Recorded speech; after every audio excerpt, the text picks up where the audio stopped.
11 não. Primeira vara de Valença, artigo 33 da Lei 11.343. Quem vai sustentar? Doutor Rodinei. Doutor Rodinei, que está presente, vai sustentar. Rodinei, Vossa Excelência tem a palavra. Boa tarde, presidente.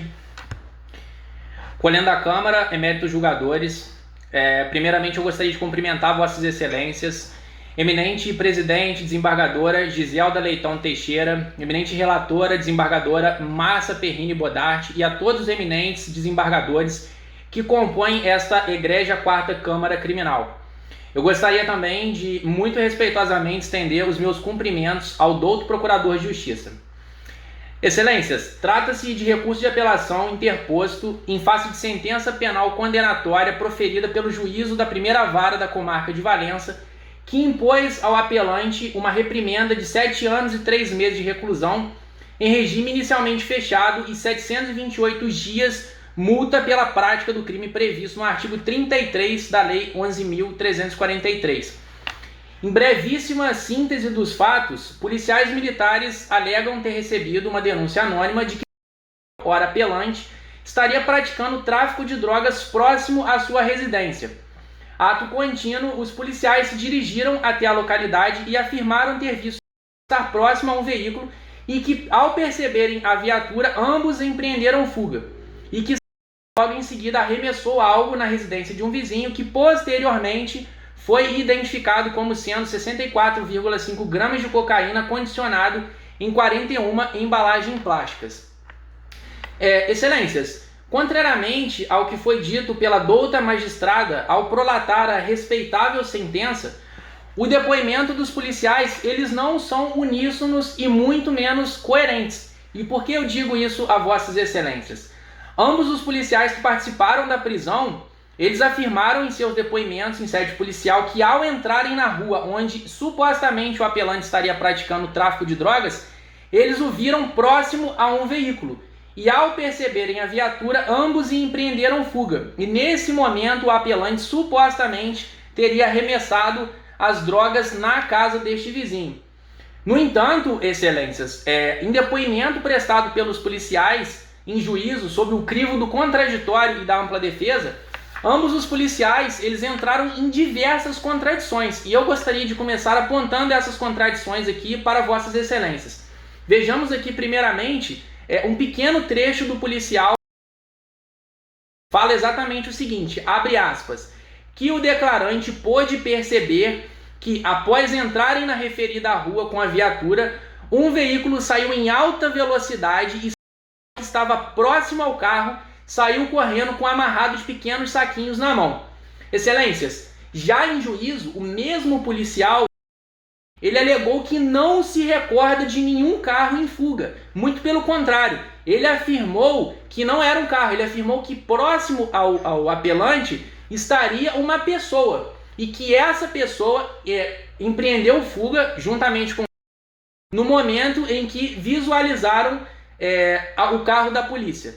E aí, o que eu trago aqui para apreciação de Vossas Excelências nessa primeira contradição dos policiais é que isso demonstra cabalmente que em algum momento o policial ele mentiu. Por quê? Tanto em a sua primeira declaração prestada em sede policial, ele afirmou categoricamente que havia um carro próximo ao apelante que esse carro empreendeu fuga. Já em juízo ele fala que não havia carro. Ele afirma categoricamente que havia uma pessoa perto do apelante. Essa é uma das contradições que foram produzidas pelos policiais.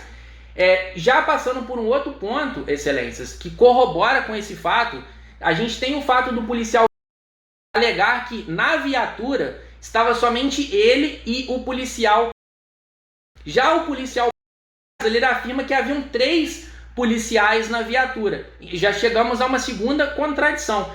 E aí, se formos levar em consideração o depoimento prestado pelo policial, afirma que haviam 3 policiais, ora, seria muito fácil, diante de toda a situação, tendo em vista que haveria, no contexto do policial, o apelante e mais uma pessoa próxima a ele. Poderia tranquilamente o policial parar o carro para que o policial fosse ao encalço do apelante e esse terceiro policial fosse ao encalço dessa outra terceira pessoa que supostamente estaria ali no local dos fatos. E aí, excelências, coincidentemente, a única alegação dos policiais que está de acordo, em consonância, é de supostamente terem visto o apelante ter arremessado as drogas na casa do seu vizinho. E um fato interessante que eu gostaria de trazer aqui para vossas excelências é que eu fui pessoalmente na rua onde aconteceram os fatos.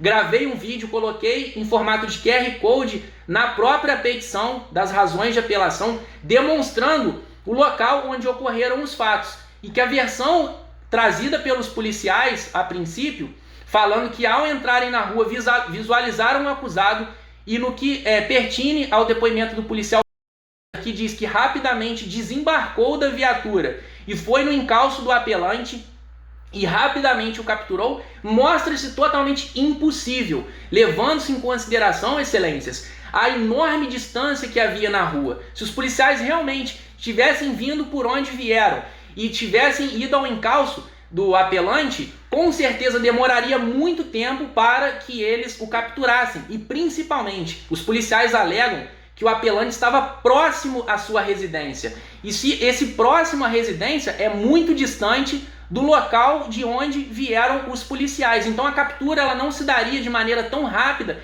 igual afirmam os policiais. E um ponto que eu gostaria também de trazer à luz dessa discussão, excelências, é o fato de que os policiais, eles terem afirmado que a captura se deu de forma tão rápida, não se mostra compatível pelo seguinte motivo.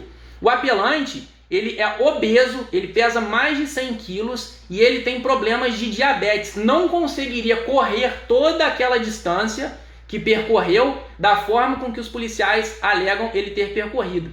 E outro fato, excelências, que corrobora com o que eu estou apresentando aqui hoje, é o fato de que o apelante ele afirma que a casa dele estava em obra, o que foi confirmado pelo policial, e que quando ele saiu da sua casa já no final da tarde, estava efetuando uma pintura na sua residência, ele estava indo em direção a um lugar que as pessoas ali do bairro costumam jogar lixo, e aí um carro veio em sua direção em alta velocidade, e aí nesse momento desembarcaram do carro alguns policiais, inclusive o apelante afirma que um policial não estava fardado, demonstrando assim possivelmente talvez uma ilegalidade nessa prisão. Agora, como provar isso? Simplesmente com a palavra dos policiais, com a palavra do apelante. E aí temos um ponto importante também, que foi o depoimento prestado pela esposa do apelante, que traz também grande força ao que foi declarado pelo apelante, que é o seguinte: ela afirma que, a princípio,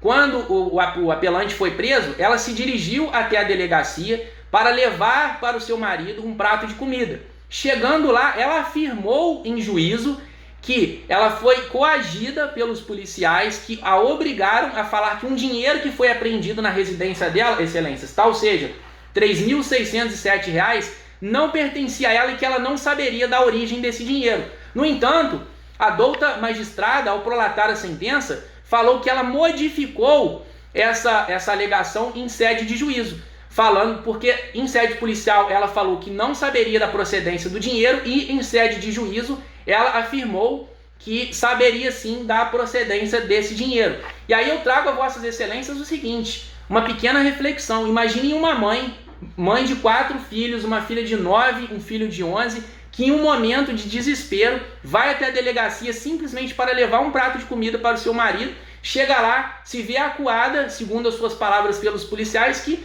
segundo ela, a obrigaram a falar que não sabia da procedência do dinheiro. Agora, o que os policiais não contavam nesse momento, excelências, é que a esposa do apelante ela tinha todos os comprovantes da origem lícita desse dinheiro e toda a licitude desse dinheiro foi comprovada pela defesa através de comprovantes que foram anexados ao processo, demonstrando assim que naquele primeiro momento a esposa que prestou o depoimento falando que não sabia da procedência do dinheiro e depois prestou um depoimento falando que sabia da procedência do dinheiro, foi medo. Imagine uma mãe que não saberia o que aconteceria com seus filhos de 9, de 11 anos. Seria uma situação completamente o que exigir de uma mãe em um momento como esse. E aí, excelências, já me encaminhando aqui para o final desta peroração, eu queria trazer para Vossas Excelências uma pequena reflexão que eu andei pensando muito sobre o que falar para Vossas Excelências sobre um dos pontos que foi aventados pela douta magistrada na prolação da sentença. E muito brevemente eu gostaria de falar aqui para Vossas Excelências. Foi dito pela douta magistrada exatamente o seguinte, abre aspas, de certo que a validade do depoimento dos policiais não pode ser questionada, uma vez que a jurisprudência pátria sedimentou no sentido de que o Estado não pode negar fé ao servidor por ele próprio credenciado por esta função. E aí eu trago a Vossas Excelências uma reflexão que eu fiz durante semanas para rebater essa alegação da douta magistrada. Excelências, se nem os direitos e garantias fundamentais são absolutos, que dirá a súmula 70 do Tribunal de Justiça do Estado do Rio de Janeiro. Se até os direitos e garantias fundamentais podem ser relativizados, que dirá a palavra dos policiais, que não pode ser absoluta, principalmente, excelências, quando está eivada de diversas contradições. Então, esse é um ponto que eu gostaria que Vossas Excelências levassem em consideração a contradição dos policiais. E agora, me encaminhando já para a sede final de pedidos, o que a defesa requer nesse momento... Gentileza, Excelência, tem 1 minuto para terminar. Tá ok, Excelência, muito obrigado. O que requer a defesa nesse exato momento é a absolvição do acusado, tendo em vista o artigo 386, inciso 7º do Código de Processo Penal, privilegiando-se assim o indúbio pro réu, tendo em vista que existem diversas dúvidas a respeito de tudo que foi narrado aqui, principalmente no que se refere à palavra dos policiais. E finalizando agora, uma última frase que eu gostaria de deixar para Vossas Excelências é a seguinte, é de Montesquieu. Quando eu vou a um país, não examino se há boas leis, mas se as leis que lá existem são executadas, pois boas leis há por toda parte. E assim, Excelências, eu encerro esta peroração, mas não sem antes agradecer a Vossas Excelências pelo respeito e atenção que me deram no presente dia de hoje. Muito obrigado. Desembargadora Márcia, Vossa Excelência tem a palavra. Brilhante a sustentação do advogado, contudo, ela está divorciada daquilo que consta nos autos. Da taverna do ilustre advogado, eu cheguei a uma outra conclusão à luz da prova que foi coletada no curso da instrução criminal. A materialidade do crime está devidamente comprovada pelas peças técnicas que existem nos autos, notadamente registro de ocorrência, auto de apreensão, laudo de exame de entorpecentes, que também constam nos autos. A autoria também é inquestionável diante do depoimento dos policiais que atuaram em momentos, em fases distintas do atuar criminoso do apelante. Ao contrário do que alega a defesa, o depoimento dos policiais, eles não apresentam contradições entre si. Cada um dos agentes da lei narrou a parcela de diligência da qual participou. O policial militar Paulo foi o responsável por ingressar na residência do acusado, enquanto seu colega de farda se manteve do lado de fora, na contenção, na gíria policial, que é para dar suporte aos colegas que estavam na operação. Diante das funções distintas exercidas por cada um deles, é que se tem os relatos complementares que deram amparo à condenação, adequadamente imposta pelo juízo originário. Além disso, no que toca à questão do numerário que foi apreendido, é bom consultar os autos, porque a esposa do acusado, quando alega a origem do dinheiro, ela acabou por demonstrar que a importância que foi a parte da importância apreendida lhe foi restituída.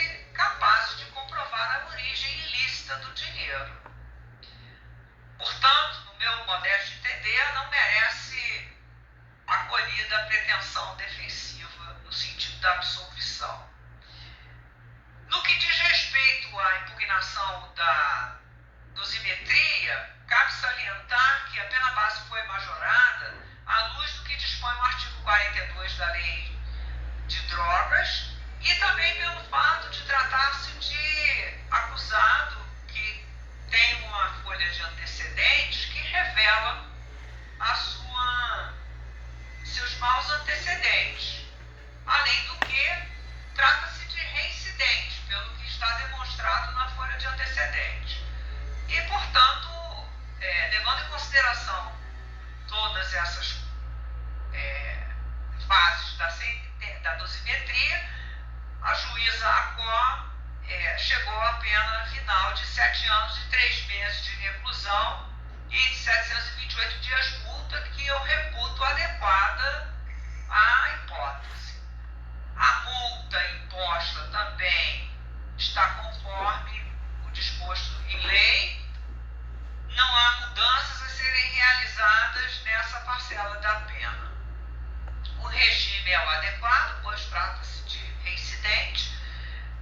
A hipótese de detração deve ser avaliada pelo juízo das execuções penais e meu voto é no sentido de negar provimento ao recurso defensivo. Pois não, desembargador Ziraldo.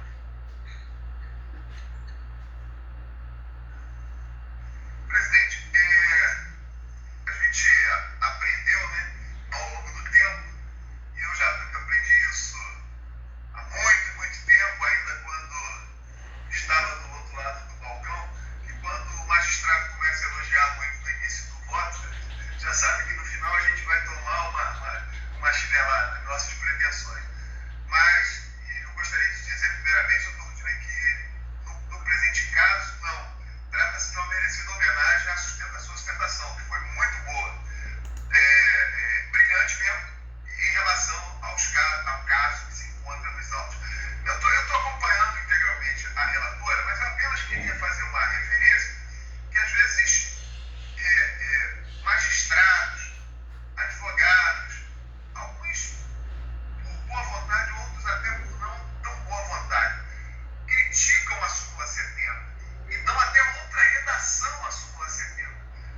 Olha o que a súmula 70 diz, abre aspas, o fato de restringir-se à prova oral a depoimentos de autoridades policiais e seu agente não desautoriza a condenação, fecha aspas. Em momento algum está dizendo que a palavra do policial vale mais do que a dos outros, em momento algum está dizendo que a palavra não pode ser desmerecida. Não, está dizendo que se eu tenho uma prova unicamente baseada em depoimentos policiais, não é suficiente.